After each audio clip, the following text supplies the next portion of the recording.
Kick off your boots, lean in, let's talk. Real world wisdom for your everyday walk. This is PWC Truth Talk. Come on, straight shooting inside for the long haul. From the boardroom to your hometown block. Get it honest, get it clear on PWC Truth Talk. Hey everyone, this is Steve here. There's Chachi, and this is Truth Talk. And I'm going to let Chachi introduce our subject tonight. All right. Well, Steve, how are you doing, first of all? You doing good? Oh man, yeah, my head's a little bit blown up because I've been working online and trying to work on prompts and stuff with this AI, and so I just kind of so Yeah, we'll see no, how I do tonight. We'll see if I got any brain waves left. it's okay. I might have to carry the show, but I'm used to that. Well, you're the preacher, man. You guys No, can't I'm shut joking you around. guys up. Yeah, that's right. This is true. This is true. Yeah, well, so we've decided to go through the book, The Five Love Languages. I'd never read it before, and we've talked about it a couple times. And so I thought, it'd be a good thing if we went through it. And so we're going to go through chapter one. I read chapter one. I didn't go any further. I think we do it chapter by chapter. It'd be good. So I read chapter one, and there's three quotes or passages that stuck with me, and I want to talk about those. So the first chapter, though, it's called "What Happens to Love After the Wedding." Okay. Yeah.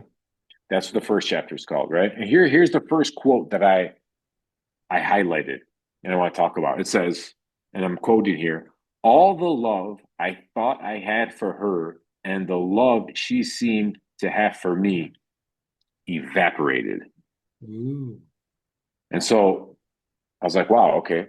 So here's some thoughts that came. One was this quote, it's expressing this idea that emotions can fade. The intensity of them can fade, okay? And they fade when real life arrives. And so what happens is, you get married, and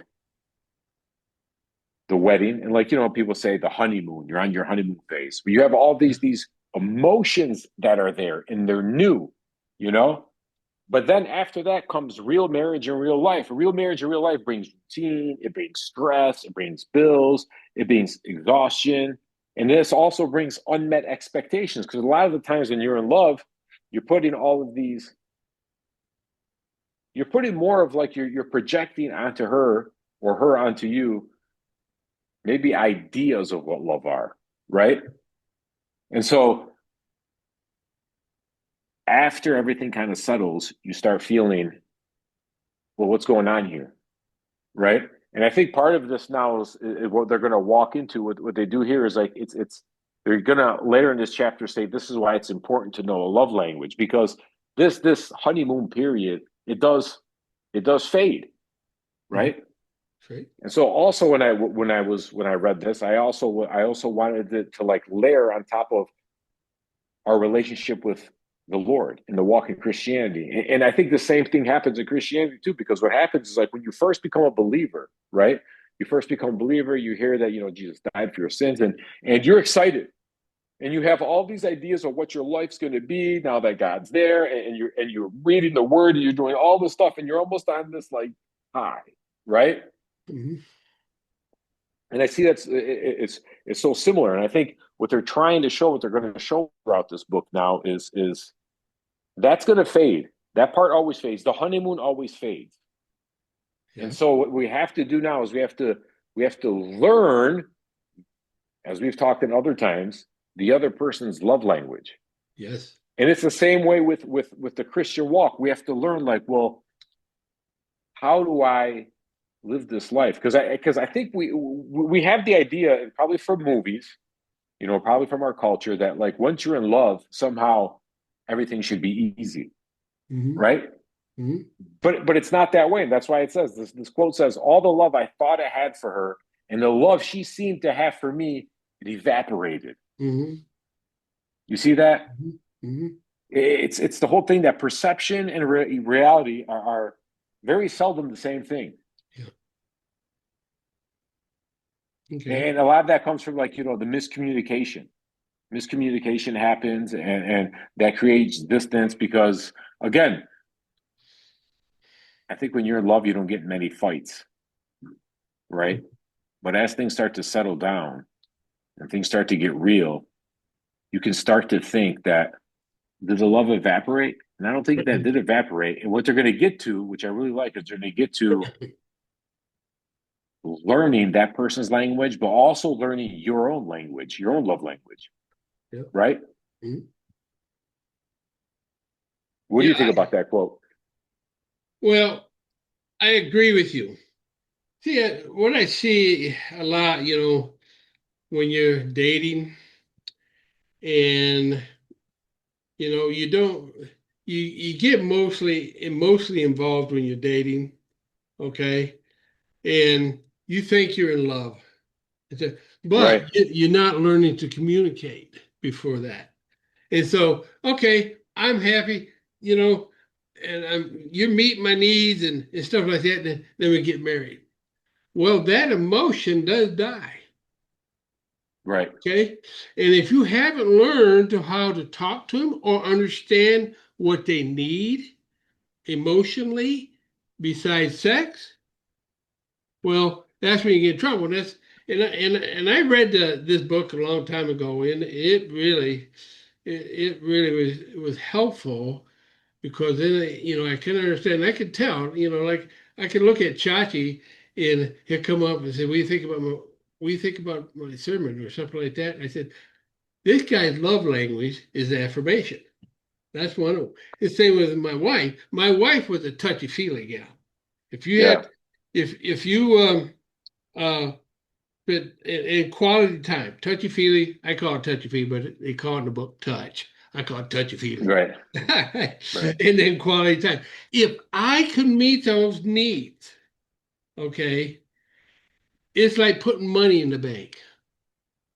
All right. Right. So if you know me, I do screw up. And when I screw up, well, I can have some change left over. But if you're not building that bank up, which is, it's not just, it's she knows that you love her. And that's the thing. Women want, or we all want, do they love me? And if they meet those things that are triggers that shows love, that's it. But yeah, because the flail love, kind of stuff, that Yeah. does die because then we start getting into, when you start have to do your job. And like right now, I spend a lot of time watching because I had nobody have to really deal with or work with. So I spend a lot of time here. So my focus, I'm just I can focus on one thing at a time. And Right. and I get so caught up in work, or you just if you're watching TV, you know, you're just not. She's talking to you, but you're not paying attention. Right. Okay, and Right. that's where you have to understand to, you need to feed that love language like Yes. the five they have out there. So I don't know if it helps. Yeah, and I think, and I think, I think that's important to know. But I think even, like, so that love language is important to know. And I think, like in this chapter one where he's like getting to is showing that, like how you said that, that emotion does die. Now, maybe some people don't like to hear that, or maybe that kind of bothers someone's senses, whatever. But it's not. You see my dog right here? Here she is. Yeah, I thought I see a tail wagging there. Yeah, she's right here. But so anyway, so what I was trying to get to is like, but what I like here is what I think the guy was trying to set up here is this. And I think we all have a problem with this. I don't think we understand it. It's not that that emotion dies completely. No. It's that the intensity of the beginning of the relationship is almost too much and overwhelming that it can't last. But we tend to think that when we hear we're in love, we think that's what love is. most of the time, until you've been married long enough. I think once you've been married, if you've been married longer than 10 years, you finally start to look back and see what love really is. You see? But what happens is it's that intensity. It's that intensity because you can remember when you first dated, Yeah. that person didn't get on your nerves, Yeah. right? And then now, 15 years, 20 years into a marriage, that person starts getting on your nerves. Okay. And so what they're trying to say too is that I think in this first chapter is not just that the love language, and this is what I was happy to see with the book, because honestly, when I heard about the book before, I heard it more so like this is some kind of fluff garbage. Yeah. Okay. Also your love language. I'm going to give you attention, but what they're trying to say, which I really like here, is they're trying to say, listen, this is intense at first. And intensity, you can look at it as dying, but you should look at it as maturity. You should look at it as that intensity was overwhelming at first, and you need that. But then later is going to come, life's going to settle in. Now, when life settles in, and the important part is not just knowing what her love language is. That's going to be important, but it's also knowing your own love language. Yes. You see? Because now what they're trying to say is now that's knowing you, yourself, how you were built, how God has created you. And then in knowing that, you will also be able to know God better. Because the beautiful thing is this book is about relationship.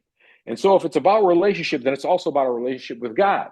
You understand? Because like I said before, when people first get saved, we have this idea that God's going to like do everything for us. Oh, like for instance, oh, you're addicted to drugs. If you just become a Christian, you won't be addicted to drugs. And I know so many people in the first year to 5 years of their Christian life, it's like they are on the honeymoon period. Then after that, they say, I feel like I'm not closer to God anymore. And it's like, it's just like marriage. It's different. You have to grow. You have to know the language, you see?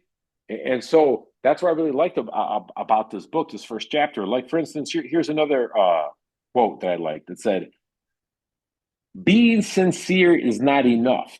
We must be willing to learn our spouse's primary love language if we are to be effective communicators of love. Love can be genuine and still be ineffective. You see that? I think that's important. Love can be genuine and still ineffective. You see, because if you love somebody the way you want to, but like, you see, when you first meet somebody, just telling them I love you makes them feel good because there's something in you they love too. But after a few years, the person's like, you're not speaking my love language anymore. And if you're not speaking my love language, now I really don't feel like you love me. You see? And the same thing happens in Christianity. When we're babes in Christ, we seem to feel a lot of things happening. We go to church, everything's nice, but then we experience some kind of hurt. So maybe some kind of hurt with another Christian, maybe some kind of hurt with a Christian friend, right? And then we think, I thought we are Christians, we shouldn't be this way. It's the same way when the first time you get hurt by your wife, you feel like, oh, I thought she loved me. It shouldn't be. No, it is, but like you have to learn the love language. You have to learn that the way you're expressing love to her, she may not know. And the same thing is true with God. God may be calling us to a higher way of love, and that higher way is more maturity. And so I think that's very important that we see that love can be genuine and still ineffective. Right. You see? A person may deeply love their spouse, yet they communicate that love in ways the spouse barely feels. You see, so let's go back to your saying. You were saying like your wife was touchy-feely, right? But if you didn't know that and you just kept giving her affirmation, how do you know that? How do you find that out? Yeah, how do you find that out? I think it's I don't know if the book is going to tell us later, but I don't know right now how we found that out. Yeah. Well, it's obviously it's a communication. Of course, we guys we're kind of we're not a bunch of really touchy-feely guys, and we don't like to share our emotions and stuff, but hey, get over it. Right. Start talking with your wife, find out what she needs and say, hey, honey, what do you need from me today? Or, that's just try and discover. And obviously, if you read the book, that kind of gets you some clues what's going on. Yeah, they do. I think every guy should read the book. Yeah, I think it's good to read the book, and I think what's good too, especially this. I learned this about 5 years ago. I was a ferocious reader. I could read a lot, and I would just read through books. And one guy, a mentor of mine, has said to me, "You got to slow down I want you to read that first chapter. I want you to take 3 weeks. I'm like, 3 weeks. I can read the book. It was a short book. So I want you to stay with that. Because the thing is, you gotta get it inside you. So even this first chapter right here, this first chapter is trying to give you foundations to say why you need it. Yeah. Before we're going to tell you how to learn, you see, so many times people can say, "Well, okay, I just want to go home and know my love language," right? Because people will use that to manipulate it. I'm going to go golfing this weekend, and her love language is gifts of service. So let me clean the house for her. Then I can say, "Hey, you feel loved? Yeah. Well, I wanted to go." That's not what it's for. And so what this thing is trying to show you, especially this first chapter, is trying to create the foundation for you to say, listen, man, if you really want to love someone and you really want to be loved, you're going to have to understand the beginning part is not all love is. Love has to grow and has to mature. And the way it has to grow and mature, there's something inside you has to stir in you to say, I really want to love my wife. I really want to know what her love language is so she feels loved and knows she's loved. And you have to say, I really want to know what mine is.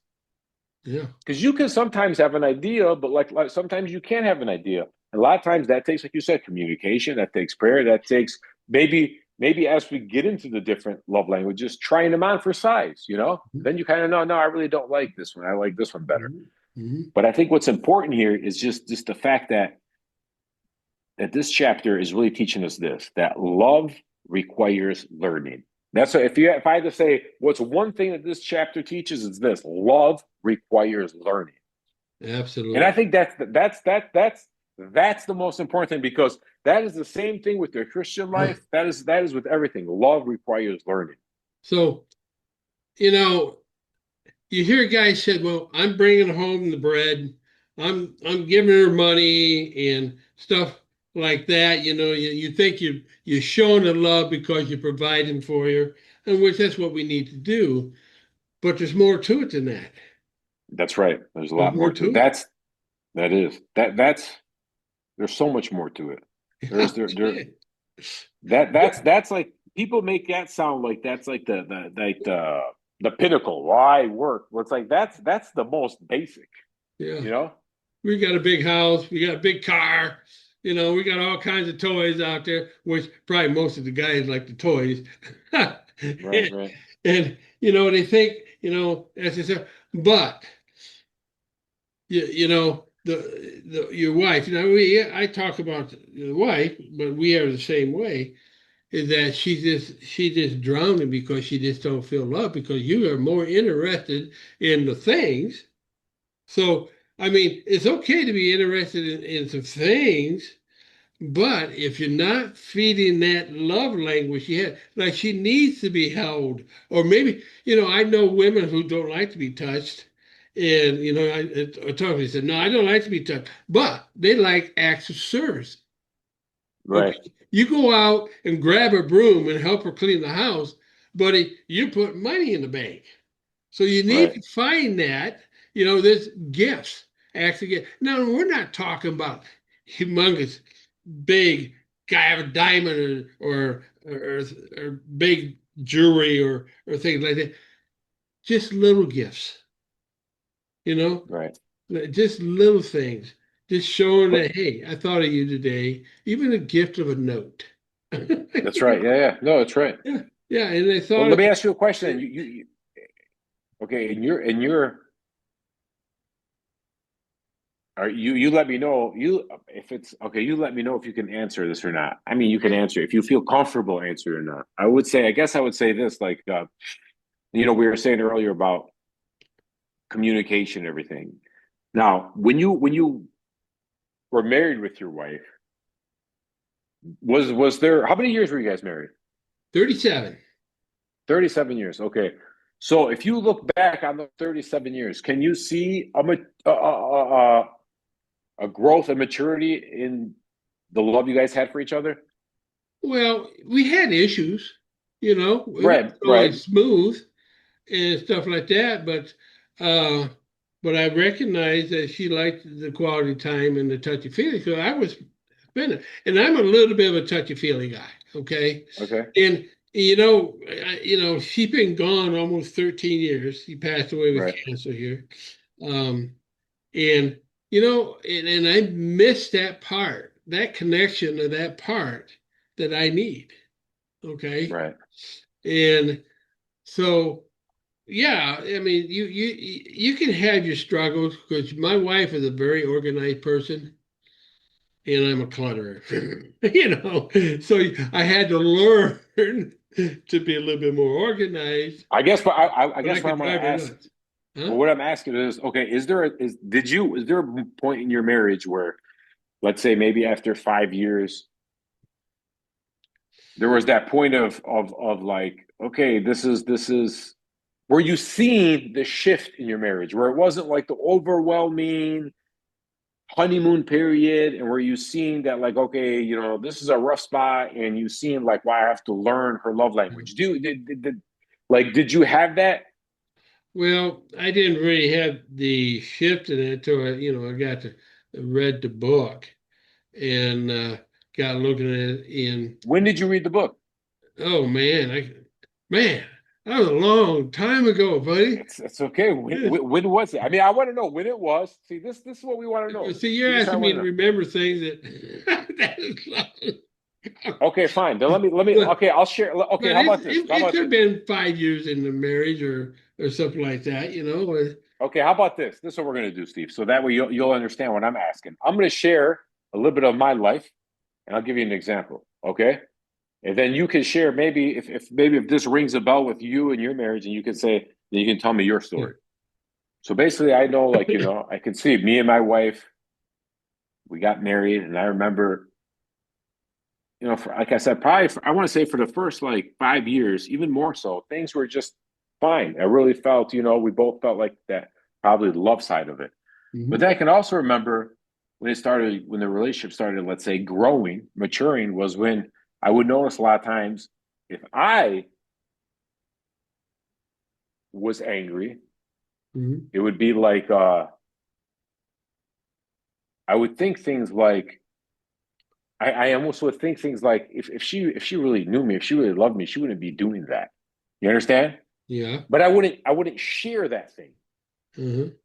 You see, because I used to think that somehow, because we're in love, there's this magical thing to love that you should know my brain. You Oh, understand? yeah. You get what I'm saying? Oh, so And then telepathy, huh? it seems like that. See, you can laugh, but maybe your generation was different than Yeah. my generation. You see what I'm saying? Yeah. But it wasn't until later that you understand, like, hold on a second, these things, because see, I don't know, I can tell you my own thinking was probably more of like a romantic thinking, romantic Uh, thinking like, for instance, a person that loves you and you're in love with, arguments and expectations not being met must mean that that person doesn't love you. And it took me to understand that that's not what it means. mhm. You understand? And so then you have to grow from there. You have to see like, oh wait, hold on a second, that doesn't mean that. Mhm. Do you understand what I'm saying? Do you follow that? Well, a little bit. But I can see your personality type is more driven, I would Uh-huh. say. You like to see things get done. Like me, I'm very easygoing. Yeah, Uh, okay, right. you got those. You got the people. You got some ladies that they want to have. My wife is melancholy. She was very talented. She wanted things organized, and she was a very productive person. Right. Me, I'm a sanguine. You know, I have ideas, but I don't carry them through. You know, Yeah. and Mm. and it takes a lot to get me upset. Okay. Okay. Okay. And so it just depends on the person's personality. That's why we have to have this communication and in the communication and also finding that But so help me out here. love. So help me out here, because we're communicating here, me and you. So I want you to help me out here, though. See, I want you to tell me. See, I just kind of try to share, just not anything too personal, but just like I just said, like sometimes I just kind of shared with you an example of my mind.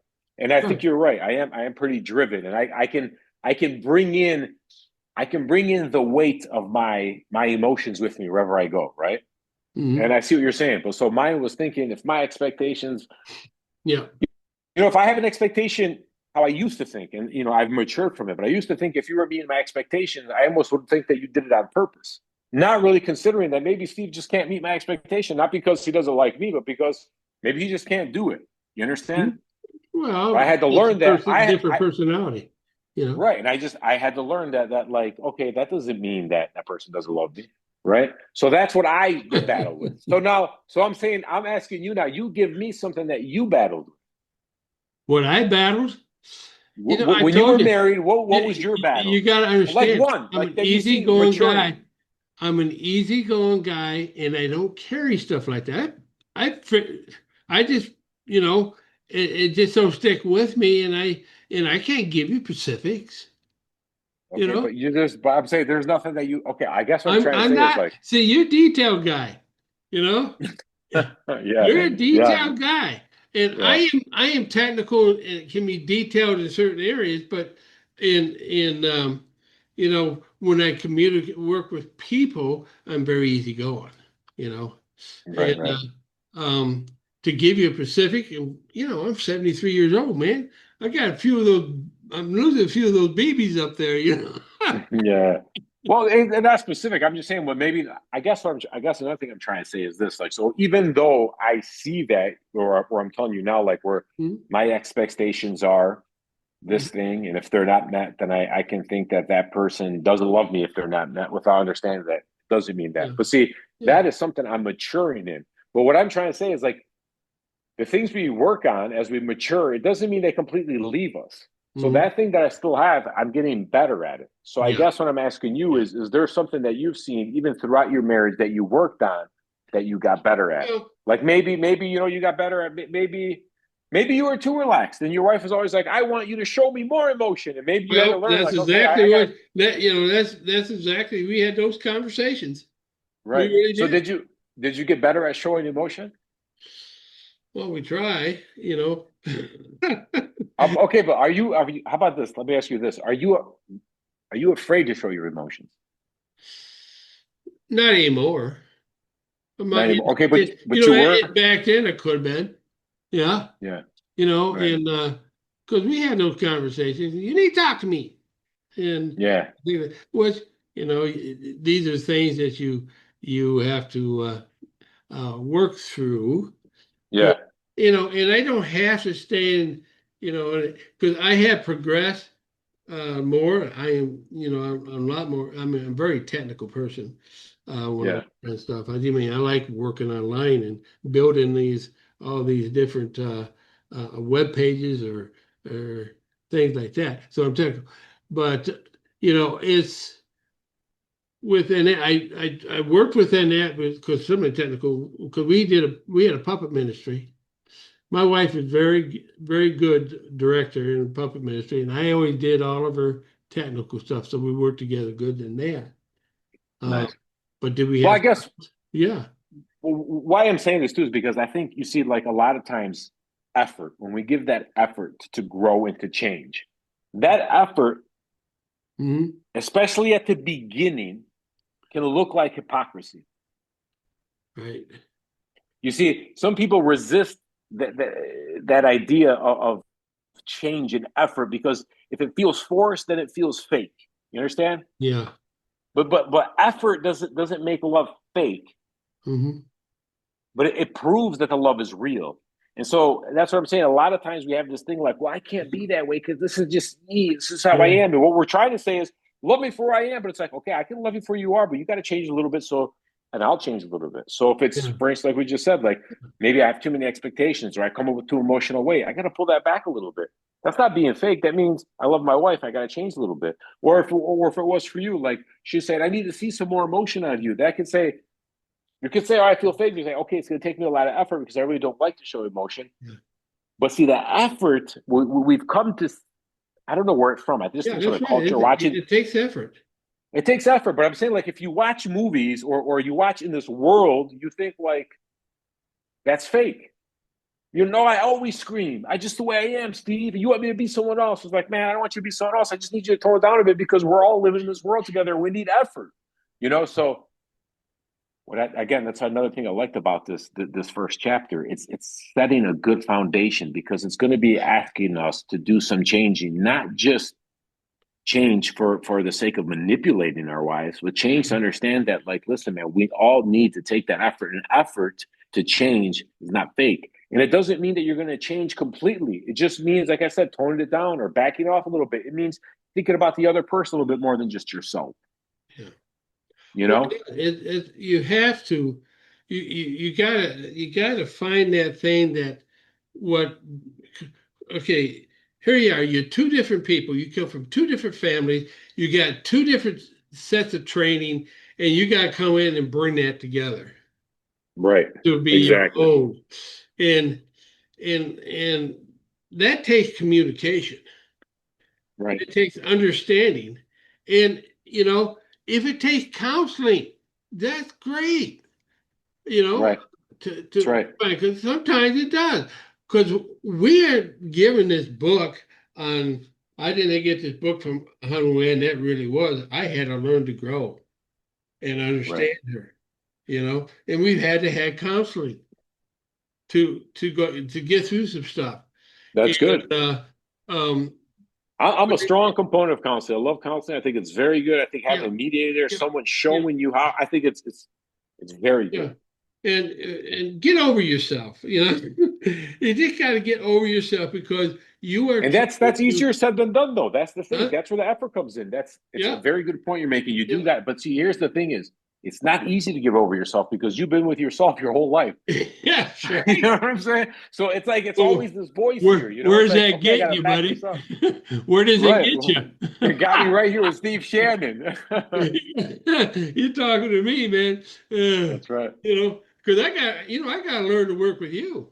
But that was gonna be my next point. See, this is all how would you say it? Some microcosm. You see, okay, now you can look with our wives, that's very close, and with God, it's even closer. But these all layer on top of each other, and it's the same thing now when you get into a church setting. You're going to be going to church with these people. And it's like we all need to give effort, But effort has to be real. We don't want to contrive. We don't want fake. We don't want, I don't want to learn love. I don't want to learn these love languages so I can manipulate my wife. No. I want to learn these love languages because I want to go and I want to know how to I want to know when I go into a room to understand that I should be more worried about what everyone else is trying to convey to me rather than what I'm trying to convey to them. Because I think most of the time we walk into a room and everyone has their own thing, like, okay, like, do I have any stains on my shirt? Do I look presentable? Rather than say, I'm going to walk into this room and not worry about how people are looking at me, but I want to see those eyes, and that's in a room, right? Of people you don't know, let alone now when I walk into the house, I'm going to say, what energy am I carrying to this house? Because my wife is more relaxed. I'm more high strung. So every time I come in, if my energy is always like, no, I never noticed that, Chachi. Well, I am. Yeah. But see, you're making I know, Chachi, your mind is going a mile a minute. It does. My brain works, man. Yeah, you're going a mile a minute. Well, hey, Chachi, we have gone past our 30 minutes time limit. So we talked about as we talked about before, we want to keep these things to 30 minutes because you get too long and people won't follow. But we hope everybody got something out of this particular one. But we are continuing to be doing the study in the 5 love languages, and what they are. You know what they all are, Chachi? I don't know. We don't know the 5 yet. We don't have to name them yet. We don't have to name them yet. We're going to name them what? Okay. No. But here's I want to leave with these 2 things, and then we're gonna let you close out. I want to leave with these 2 things. Number 1, love requires learning. Love requires learning. Whether that's loving your wife, loving your kids, loving your neighbors, loving your cousins, loving your friends, loving your mom and dad, loving your church family, loving God. Love requires learning. And we have one more, and that is effort is not hypocrisy. Right.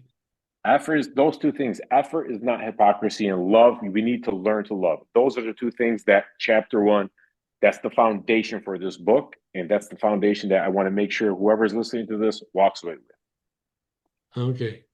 Sounds great. I guess we'll close out in prayer here. So. Okay, you go ahead and pray for us, though, because I've done enough talking today. Okay, Father, it's just a privilege to come before you. It's a privilege to work with Chachi here, Father.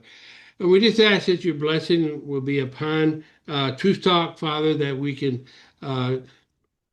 help people understand things that we need to work on in our lives. And Father, we just ask for blessings upon everyone that's listening. And also, I ask you blessing upon Chachi and his family, and that you be with us this week, and that may each step we take, it be a step towards you. We pray in thy name. Amen.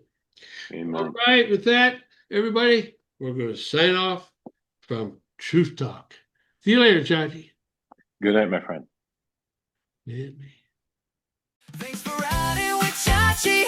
Rolling out with Steve today. PWC Truth Talk family, you made our day. Thanks for joining Truth Talk. Thanks for sharing your time. Chachi and Steve say keep it real. See you next time on the line.